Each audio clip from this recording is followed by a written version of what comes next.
Truth Barista is a production of High Beam Ministry and uses the imaginary Ersatz coffee shop as its platform to bring you a conversation about a plethora of scintillating topics. We don't shy away from any issue that is plaguing our culture or the church today, whether it's current cultural issues, questions about Bible verses, or even just some banter to encourage you.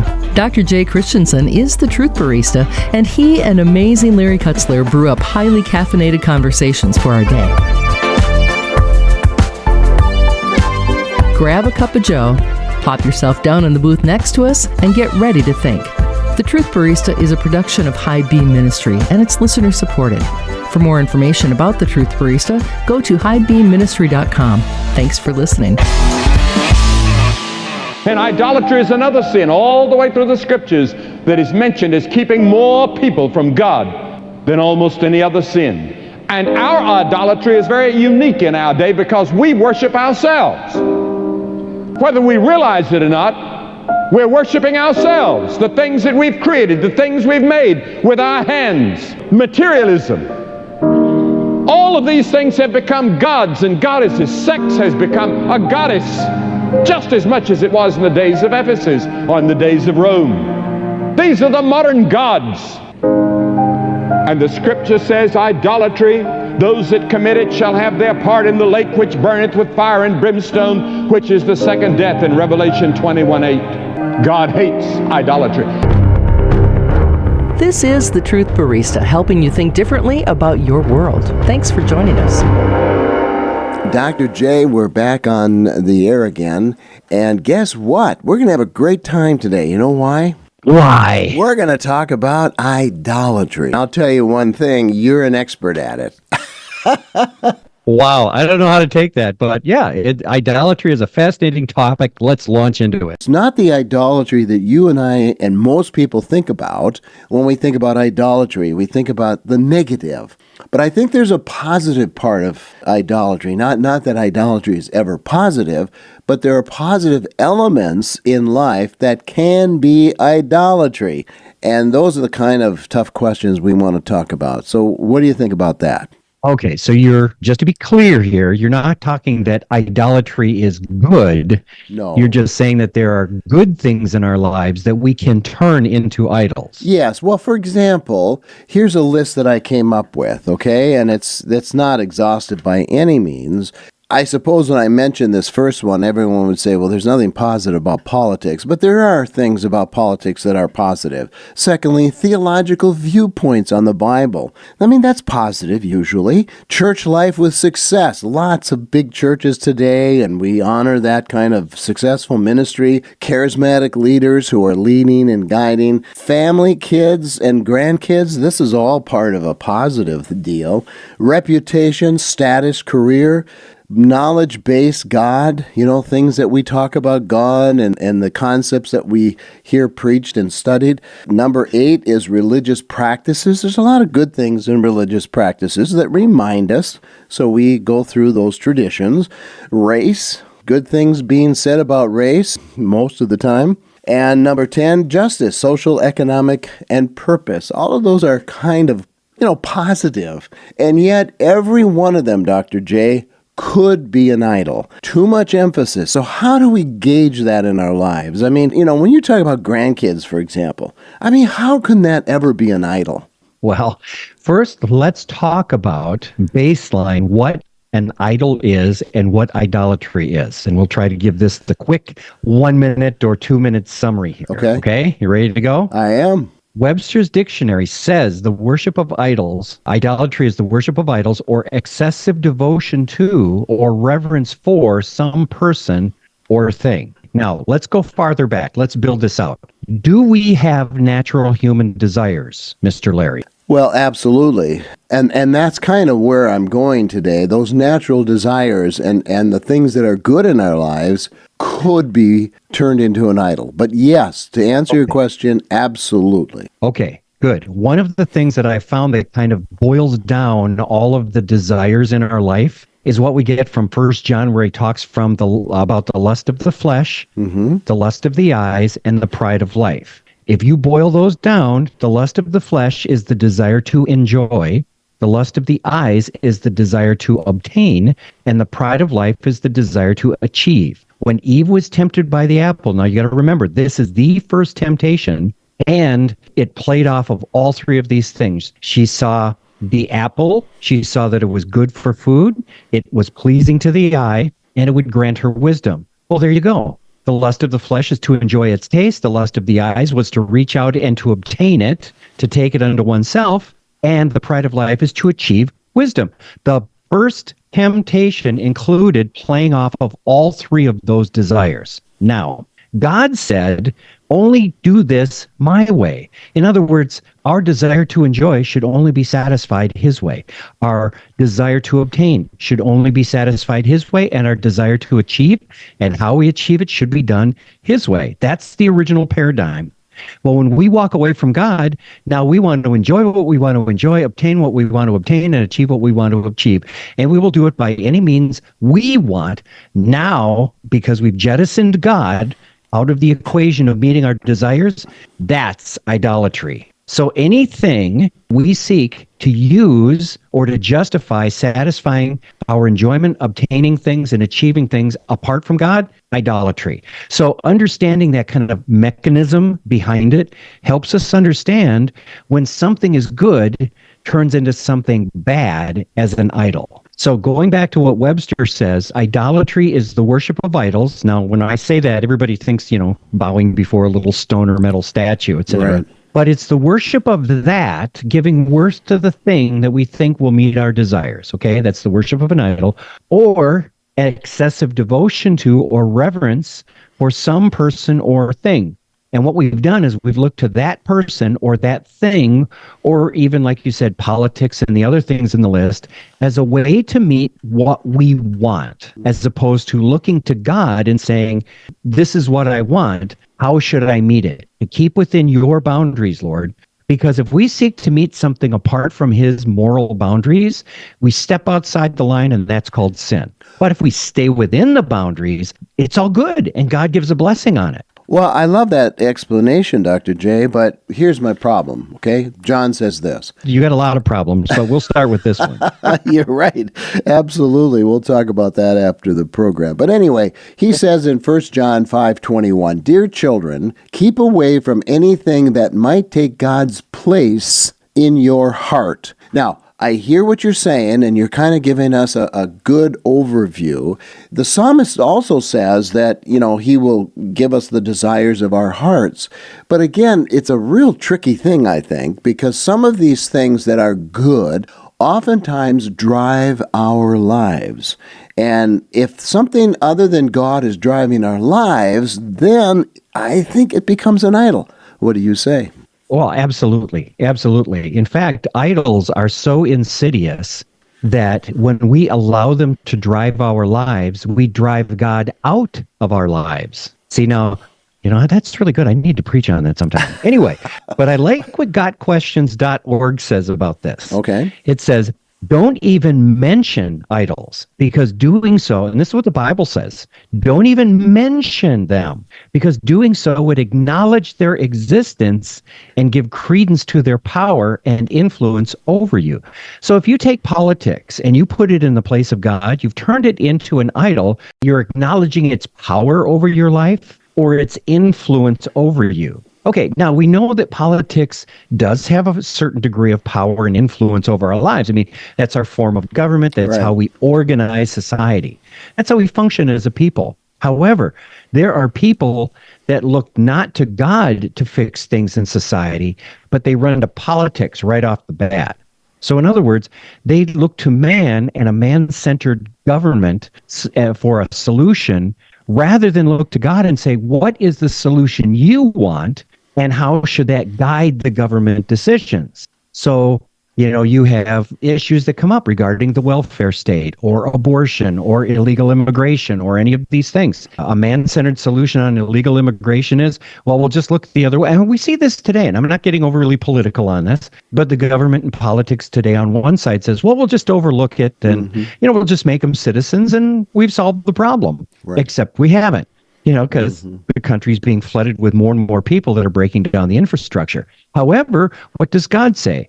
God says if you come in here illegally, technically, you're stealing because you're taking citizenship things for yourself. You're satisfying your desires for what? To enjoy, obtain, and achieve the things of citizenship apart from doing it legally. And God says, follow the laws of the land. So one, you're breaking laws. Number two, you're stealing. So if we did it God's way, we should say, well, maybe we should set up a legal way to do this, which we do. And number two, enforce it so that people come in the boundaries of legality. Now, it's like then everybody who then becomes an immigrant is welcomed with open arms because they've gone through the right process, and we bless them when they come, as opposed to many people resenting them because now they're stealing things and thus taking things away from others. So a lot of people use politics as an idol to get what they want rather than looking to God first and say, how should I satisfy this area in my life, in my family's life, and my country's life? You know, I have found myself in recent years going back to the Ten Commandments for just a lot of answers, right? Supplying answers like, you know, what an idol is. And of course, the very first commandment, God says, you shall have no other gods before me. So let's unpack that for a few minutes, because that was number one. And I think if you violate that first commandment, you would probably violate all the other 9, or possibility you could, right? Because you're replacing God at the very beginning. Well, the church of Ephesus in Revelation chapter 2 did just that. I mean, that is a biblical example of what Moses was talking about in that first commandment, because they did everything right, Dr. J. I mean, we would look at the Ephesian church and say, aha, look at how good they are. And that's what Jesus did. But there was something wrong. They had replaced him with the success of their ministry. So that is another example of what I'm trying to get at, that positive things can turn into an idol and it doesn't please God. Correct. They've left their first love, which means they've directed their love towards something else. And that's a really subtle point, because throughout Scripture, idolatry is likened to adultery. Why? Because just as a man and a woman are in covenant to give to the other person and receive really their needs being met as much as they can through the other person, so that's really a picture of God and his people, and specifically Jesus and the church. It's a covenant relationship where we give God what he wants, he gives us what we want, and it works really well as long as you keep it within the boundaries. And so to commit idolatry on God, you're committing adultery. You're cheating on him. And so this is why God indicts. All these things in the list can fall into that. Does politics draw me away from God and cause me to focus my life on politics to the exclusion of God? Yeah, it can. I know a lot of Christians who have fallen into that. How do we know? Worship is that which we spend our time, talent, treasure, and efforts on. If you spend more of your time, talent, treasure, and efforts on politics than you do God, then maybe politics is an idol. What about theological viewpoints or the Bible? We differ in non-salvation theological points: pre-trib rapture, post-trib rapture, Calvinism, Arminianism. But are you willing to violate God's law to love your neighbor as yourself by just ripping into somebody who disagrees with you theologically? That's good. If so, you have made theology an idol in your life. Because you are seeking to reassure yourself that your theological needs and spiritual understanding are being met while violating the core law of God's laws. I heard a preacher once say that people make the Bible an idol. And what he was referring to, it's like the Pharisees, what Jesus said to the Pharisees, you know, you study the scriptures to find true life or find life, and I'm there, but you don't see me. People actually study the Bible thinking that somehow that's going to make them righteous.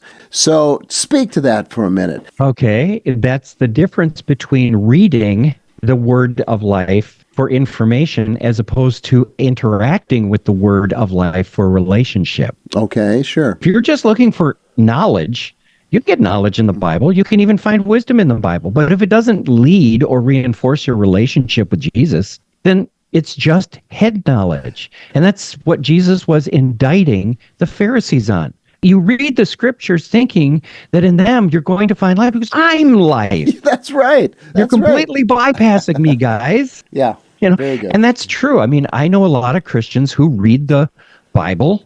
Sadly, a lot of them don't. Right. And to their shame, but they should read the Bible. But when they read the Bible, sometimes it's just to get the information, which in itself is not bad. But when it takes the place of a relationship with Jesus, it has become an idol. Hate to scare everybody out there, but true. It is true. And religion can become an idol. I mean, I was raised in a tradition that said the church's tradition was equal to Scripture, and they taught that. And so often I have said that God hates religion, and some people bristle at that. But if you go through the Old Testament, you go through the New Testament, Jesus didn't come to start a new religion. He came to fulfill the relationship that he had with Israel in the Old Testament as, a relationship, not a religion. And if we make our religion an idol, that we put more time and energy into the practice of the religion and still don't know the Lord, that's an idol, right? Well, yeah. As you were saying that, the thoughts were spinning through my head. And I like the way you put it, that God formed a relationship with Israel, and he gave them a process, which we would call a religion, on how to firm up and establish that relationship with him. Well, with Jesus, through his death and resurrection, now the door's opened to the Gentile world to enter into that relationship as well. Why? Because from the beginning, mankind fell out of a relationship with God. God's whole plan at the end is to bring all of humanity, as many who would come, back into relationship with him. That's the point. But if the focus becomes the process and not the person, you've missed it. So if you're going to church on a Sunday and you're just mouthing the lyrics of the worship songs, you're just kind of thinking about lunch during the service or during the prayer time, you're just kind of, worried about other things in life, and you're not truly engaging as if you were one-to-one with God. And yet you think that's okay. You've met your quota or whatever it is, and you think you're acceptable. Even God ripped on the Israelites for that. He said, if your hearts are not with me, he's going, why don't you just close those temple doors and put out the fires on the altar and go home? Because you're doing nothing here except going through an act, and you're trying to satisfy your desire for enjoyment, obtaining, and achieving. I mean, am I enjoying an experience with God? Well, sometimes we think we do, going through religious motions. Do we think we're obtaining something with that? Oh yeah, I think I'm obtaining a relationship with God. Am I achieving salvation? Oh yeah, if I just go through these religious rituals, I am. And God goes, you've missed it on all three counts. Because what we need to do, if we're doing this correctly, if we make God the focus of our lives, we are to enjoy him, we are to obtain a relationship with him, and achieve that everlasting presence with him. That's the goal. And if we do it anyway apart from him, it's an idol. You are an expert, I would say, in the Old Testament because you understand the customs, you understand the language, and so forth and so on. That is, in the Hebrew Scriptures or the Old Testament, there was one main sin that came up again and again and again and again. And it seemed like it was always the same thing, over and over again. What was that? Idolatry. You win. Ding, ding, ding, ding. It's an important point because God says from the very beginning, going back to the Ten Commandments, I am the Lord your God who brought you out of Egypt. You shall have no other gods before me. And that phrase is, you will not recognize any other gods in front of me. In other words, he is the one supreme being in the entire universe.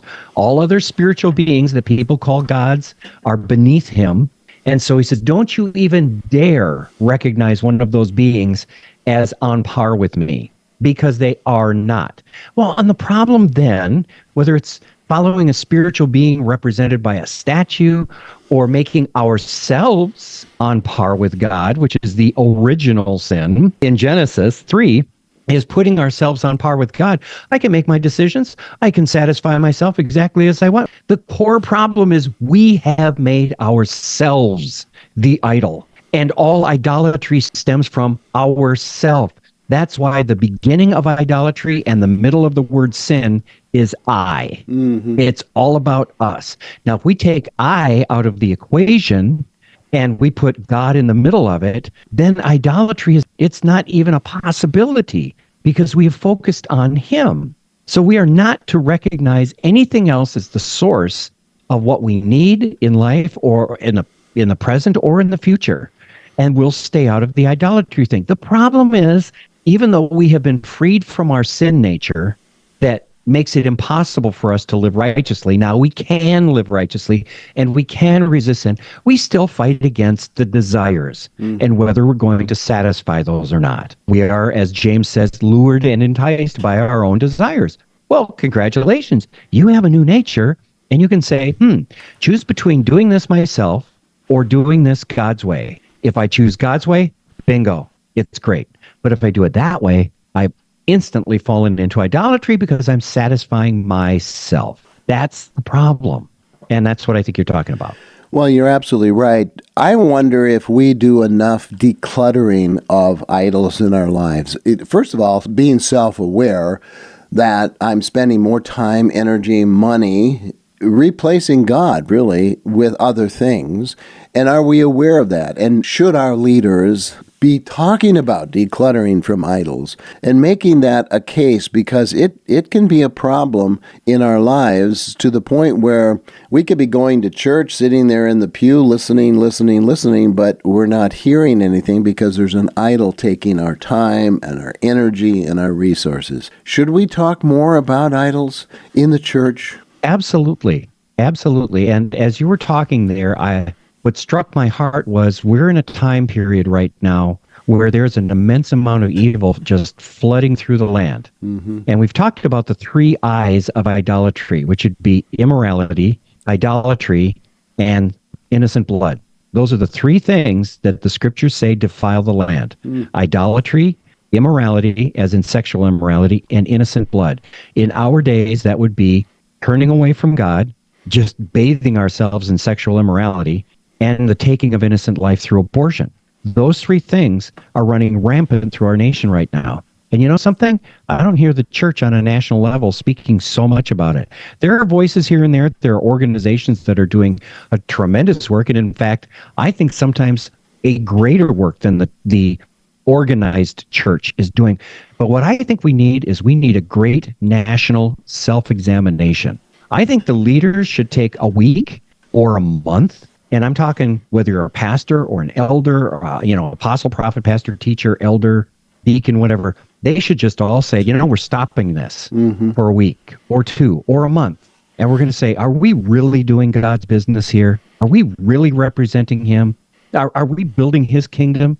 Or are we focusing on ourselves? Are we doing our business? Or are we building our kingdom? What's the point? See, the big charge that's coming down against Christians today is you're a bunch of Christians who want Christian nationalism. You want to use politics in an idolatrous way to force everybody into acting Christian. A reasonable, sensible, honest Christian would say, no, we don't want Christian nationalism because it doesn't change the human heart, and that's where idolatry resides. What we need is a nation of Christians who have hearts for God and are pursuing him and his ways. That will influence the culture. That makes us salt. That makes us light. And despite what's going on in the culture, if Satan doesn't have a toehold, he won't stick around. Well, the reason he can stick around is you got a bunch of idolatrous Christians who are walking away from God and not embracing him. They've embraced the culture, not the Christ. So really, from my standpoint, that's my little rant for the day. But that's what I see. I see a bunch of non-serious Christians out there. They're not reading the word. They don't have a biblical worldview. Those are just simply symptoms. They're steeped in idolatry. Right. And they're not focusing on God. Well, George Barna says, I think we're 7 or 9% in the evangelical community to have a worldview, a Bible worldview or a Christian worldview. And that's really shameful, really, when you think about 300,000-400,000 churches in America. We're not really convincing people to have a biblical worldview more than 7 or 9%, and that is really unbelievable. Last but not least, Dr. J, when you go back to the Hebrew Scriptures and the example of Joseph in Egypt, and Potiphar's wife was tempting him for sexual immorality, he basically said the very first thing he said is, God, I do not want to sin against you. And that simply says to me, there were no idols in his life. There was nothing there other than the fear of God, the love of God, the honor of God, and he would not sin with her. And I wonder where that spirit might be today, because it seems like we're just falling apart as a nation, and sometimes even within the church. I'll give you the last word on that. I think you're absolutely right when you point that out. And what came to my mind as you were saying that is the fault of many Christians I perceive today. I don't care if I sin against you, God.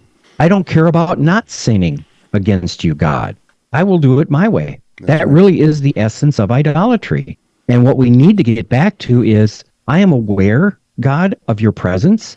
I am aware that if I do this, I will sin against you.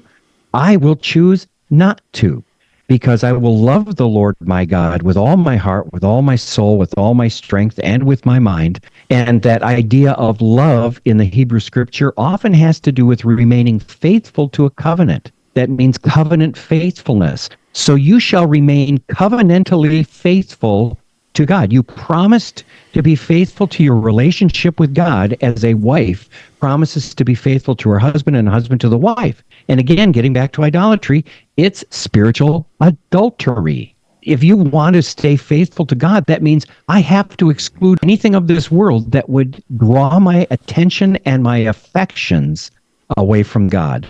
That's really where we need to be as a church today. Well, Dr. J, I love it. Every time we get to be behind microphones and talk like this, I learn something, I'm challenged by something. And if our audience is challenged by you, Dr. J. Christensen, how can they find out more about who you are and what you do? I invite everybody who hears this to go to highbeamministry.com, HIGHBEAM, like our high beams, highbeamministry.com. On that website, you'll find all of the archived radio programs of the Truth Barista, past podcasts. We have the blog articles, books, all sorts of resources for you to go to. We don't shy away from taking on the tough stuff, but we are also offering solutions and hope. So we encourage you today, if you're listening to this message, take time to reset your relationship with God, put him first, and throw out the idols, and we'll see a change in your life and hopefully in the culture.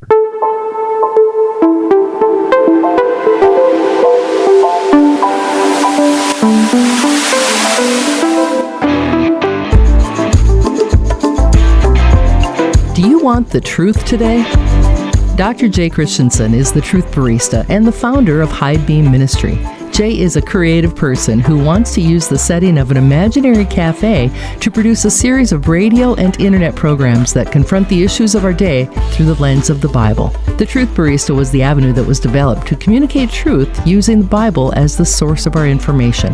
The Truth Barista is a production of High Beam Ministry and can be found online at highbeamministry.com.